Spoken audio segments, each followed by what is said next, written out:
Hello student. तो कैसे आप सब? उम्मीद करते हैं कि बहुत अच्छे होंगे और बहुत झकास होंगे।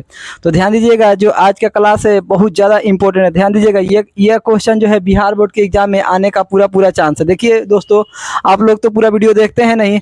अगर आप लोग जो है पूरा वीडियो नहीं देखते हैं तो आप लोग को बिहार बोर्ड के एग्जाम में जाके पछताना ना पड़ जाए। तो ध्यान दीजिएगा, इस वीडियो को पूरा देखिएगा और समझिएगा, क्योंकि ये सारे के सारे क्वेश्चन बहुत ज़्यादा इंपॉर्टेंट है क्लास 10th के लिए। ध्यान समझिए, क्वेश्चन है कि धातु के 3 घनों के किनारे की लंबाई है क्रमशः 3 सेंटीमीटर, 4 सेंटीमीटर और 5 सेंटीमीटर है। तीनों को पिघलाकर एक नया घन बनाया गया है। तो नए घन के किनारे की लंबाई क्या होगी? ध्यान से समझिएगा। देखिए यहाँ पे क्या है, यहाँ पे 3 घन है। ध्यान से समझिएगा। देखिए ये पहला घन है जिसका किनारा हमने A1 माना है, तो A1 का मान 3 सेंटीमीटर हो जाएगा।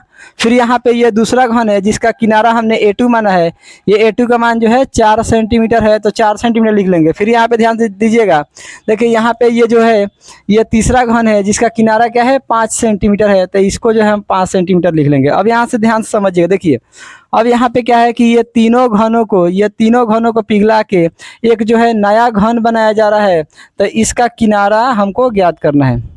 चलिए ध्यान से समझते हैं, ध्यान से समझिएगा। देखिए हल करते हैं। देखिए लिखेंगे यहाँ पे पहले घन का किनारा A1 बराबर 3 सेंटीमीटर। ध्यान समझिएगा। फिर लिखेंगे दूसरे घन का किनारा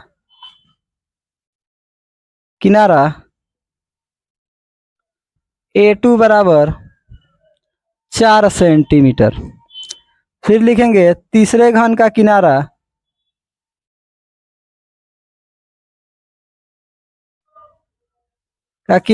A3 बराबर 5 सेंटीमीटर। अब यहाँ पे ध्यान दीजिएगा, उसके बाद लिखेंगे नए घन का किनारा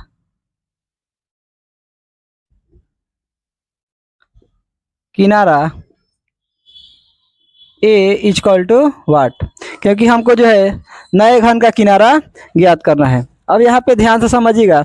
देखिए अब यहाँ पे देखिए, अब ये जो है तीनों घनों को पिघला कर एक नया घन बनाया गया है, तो ये तीनों का आयतन जितना होगा उतना ही आयतन ये नए घन का होगा। अब यहाँ पे लिखेंगे क्या, देखिएगा, समझिएगा, ध्यान से लिखेंगे पहले घन का आयतन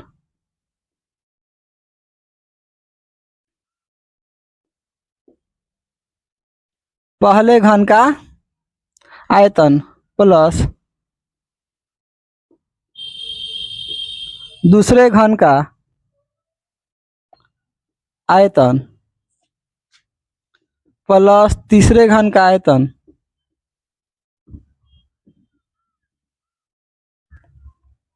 आयतन।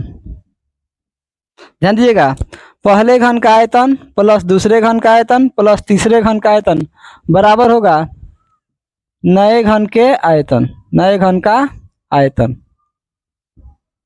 ध्यान से समझिएगा। देखिए पहले घन का आयतन प्लस दूसरे घन का आयतन प्लस तीसरे घन का आयतन बराबर होगा नए घन का आयतन के। अब यहाँ पे ध्यान से समझिएगा। देखिए यहाँ पे नए घन का आयतन होगा, नए घन का आयतन। चलिए ध्यान से समझिएगा। देखिए अब हम यहाँ पे क्या करेंगे, पहले घन का आयतन का फॉर्मूला हम लिखेंगे। देखिए घन का आयतन होता है AQ, लेकिन इसका किनारा क्या है A1 है, तो पहले घन का आयतन लिखेंगे A1 का Q। फिर यहाँ पे दूसरे घन का आयतन के लिए लिखेंगे A2 का Q। फिर यहाँ पे तीसरे घन का आयतन के लिए लिखेंगे A3 का Q।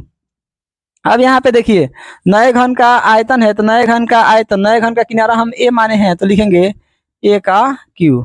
अब यहाँ पे ध्यान से समझिए। देखिए A1 का मान हमको रखना है, तो A1 का मान 3 है तो 3 रखेंगे, और A1 का Q है तो 3 का Q हो जाएगा। फिर यहाँ पे A2 का मान रखना है, तो A2 का मान यहाँ पे क्या है 4 है, तो 4 रखेंगे। फिर यहाँ पे A2 का Q है तो 4 का Q हो जाएगा।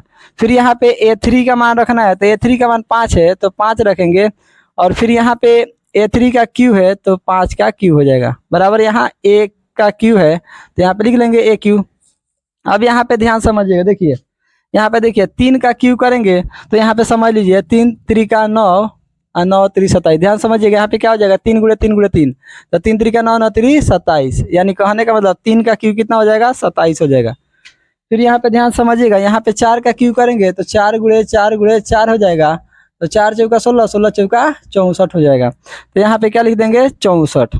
फिर यहाँ पे देखिए 5 का क्यू करेंगे तो 5 गुणे 5 गुणे 5 हो जाएगा 125 हो जाएगा। तो यहाँ पे 5 का क्यूब कितना मिला 125 बराबर ए क्यू है तो ए क्यू। अब यहाँ पे ध्यान समझिए, देखिए 125 64 और 27 को जोड़ेंगे तो होगा 216 इक्वल टू ए क्यू है तो ए क्यू होगा। अब यहाँ पे ध्यान समझिएगा, ए क्यू को हम पहले लिख देंगे और 216 को बाद में लिख देंगे। फिर यहाँ पे क्या हो जाएगा देखिएगा, समझिएगा ध्यान से, देखिए यहाँ ए क्यू है, ये जो क्यू जो है बराबर के दाहिने साइड जाएगा तो घनमूल बनेगा, तो ए बराबर हो जाएगा रूट अंडर यहाँ पे घनमूल हो जाएगा 216। यहाँ पे ध्यान समझिएगा, तो हमको ए बराबर जो है क्या मिला 216, यानी 216 का घनमूल हमको बताना है। अब यहाँ पे ध्यान से समझिएगा, अब यहाँ पे 216 को हम तोड़ेंगे तो ध्यान समझिएगा 6 गुणे 6 गुणे 6 मिलेगा, 6 6 एक 36, 36 6 के 216। अब यहाँ पे ध्यान से समझिएगा ए इक्वल टू, यहाँ पे ध्यान समझिएगा, देखिएगा यहाँ पे देखिए वर्गमूल में जो है, अगर वर्गमूल में अगर कोई संख्या जो है अगर रूट के अंदर मतलब डबल रहता है तो उसके बदला में सिंगल निकलता है, लेकिन घनमूल में क्या होता है कि अगर कोई संख्या जो है 3 गो हो तो 3 गो के बदला में 1 निकलता है। अब यहाँ पे क्या हो जाएगा 6 हो जाएगा, तो लिखेंगे अतः नए घन का किनारा, अतः नए घन का, अतः नए घन का किनारा इक्वल टू 6 सेंटीमीटर, यही आंसर होगा। एक अर्धवृत्ताकार पार्क का क्षेत्रफल ज्ञात करें जिसका परिमाप 360 मीटर है। ध्यान से समझिएगा, देखिए सबसे पहले यहाँ पे समझिएगा ध्यान से, क्या दिया है अर्धवृत्ताकार पार्क का परिमाप दिया है, इसको लिख लेंगे अर्धवृत्ताकार पार्क का परिमाप। ध्यान दीजिएगा, एक अर्धवृत्ताकार पार्क का क्षेत्रफल ज्ञात करना है और जिसका परिमाप 360 मीटर दिया है, तो लिखेंगे अर्धवृत्ताकार पार्क का परिमाप बराबर 360 मीटर। अब यहाँ पे ध्यान समझिएगा, देखिए अर्धवृत्ताकार पार्क यानी अर्धवृत्ताकार पार्क का परिमाप यानी अर्धवृत्त का परिमाप क्या होता है, तो अर्धवृत्त का परिमाप होता है यहाँ पे ध्यान दीजिएगा, होता है पाई आर प्लस 2r होता है, इक्वल टू में यहाँ पे 360 है तो 360 हो जाए। क्यों होता है यहाँ पे समझिए, देखिए यहाँ पे समझिएगा ध्यान से, ए है मान लेते हैं ये बी है, तो यहाँ ए से लेके ये पूरा बी ये अर्धवृत्त है और ये उसका क्या है ये व्यास है, तो यहाँ पे क्या हो जाएगा, इसके लिए फार्मूला होता है क्या पाई आर, और यहाँ पे ए से लेके बी तक ये व्यास के लिए होता है क्या डी, और डी बराबर होता है 2r, तो यहाँ पे इसको जोड़ेंगे तो क्या होगा पाई आर प्लस 2r। अब यहाँ पे ध्यान समझिए, देखिए दोनों में r कॉमन है तो r कॉमन हो जाएगा, और यहाँ पे पाई है तो पाई, देखिए यहाँ से r कॉमन हो गया तो पाई बचेगा, प्लस यहाँ से r कॉमन हो गया तो क्या बचेगा 2 बचेगा, इक्वल टू में 360 है तो 360 हो जाएगा। अब यहाँ पे r है तो r होगा पाई का मान 22/7 हो जाएगा, प्लस 2 है तो 2, और यहाँ इक्वल टू 360 है तो 360। यहाँ पे ध्यान समझिएगा r का r लिख लेंगे, 2 के बाटा में 1 छिपाई। अब यहाँ पे बाटा पर के जोड़ कर लेते हैं, ध्यान से समझिएगा, देखिए 7 और 1 कैल्शियम, 7 और 1 कैल्शियम 7 होगा। अब यहाँ से ध्यान समझिएगा, देखिए 1 से 22 में गुणा होगा तो 22 से कम 22 होगा, प्लस 7 से 2 में गुणा होगा तो 7 दूनी क्या हो जाएगा 14 हो जाएगा। यहाँ पे बाटा पर के जोड़ कर लेंगे और इक्वल टू यहाँ क्या है 360 है तो 360 लिख लेंगे। फिर यहाँ पे ध्यान से समझिएगा, देखिए r है तो r होगा, फिर यहाँ पे 22 गो और 14 को जोड़ेंगे तो 36 गो होगा, अब बाटा में 7 है तो 7 इक्वल टू में 360 हो जाएगा। अब यहाँ पे ध्यान समझिए, देखिए यहाँ से ब्रैकेट हटा देते हैं और यहाँ पे ध्यान समझिएगा इंटू है तो गुणा लिख देते हैं। अब यहाँ देखिए 36 से ये 360 कट गया, कितना बार में 10 बार में कट गया, तो यहाँ पे ध्यान समझिए, देखिए तो मिलेगा r/7 और यहाँ पे हो जाए क्या 10।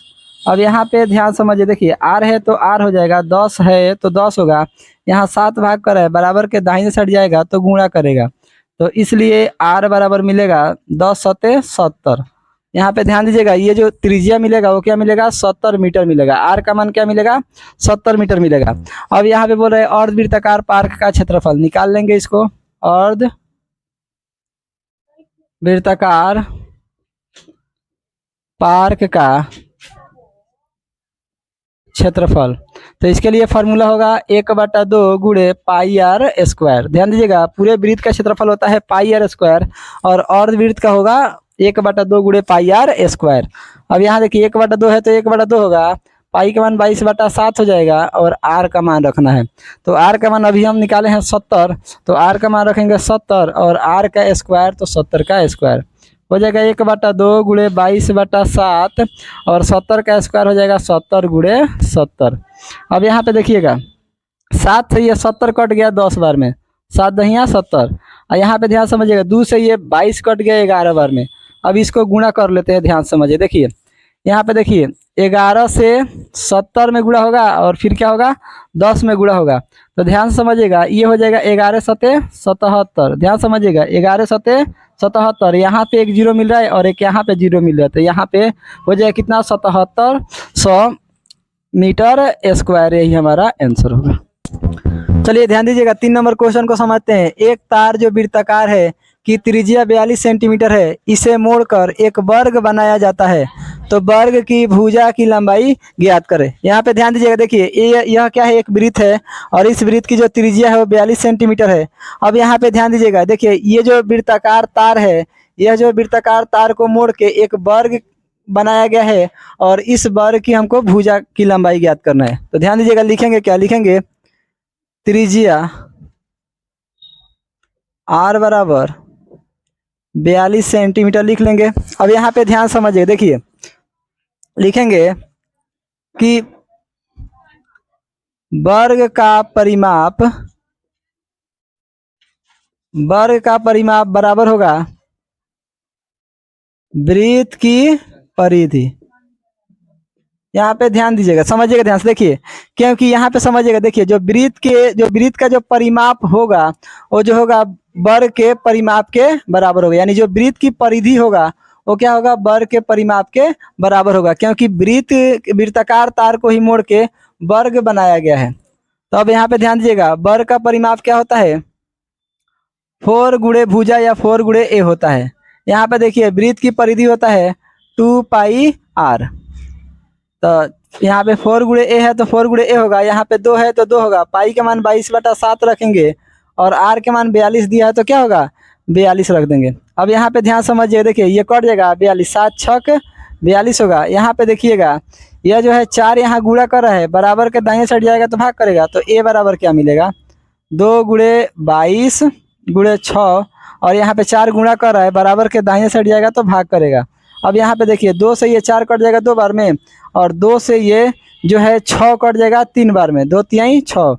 अब यहाँ पे ए बराबर मिलेगा 22 तिहाई 66। तो जो यहाँ पे ए का मान जो मिलेगा वो क्या मिलेगा 66 सेंटीमीटर। तो वर्ग की भुजा की लंबाई लिखेंगे, अतः वर्ग की भुजा की लंबाई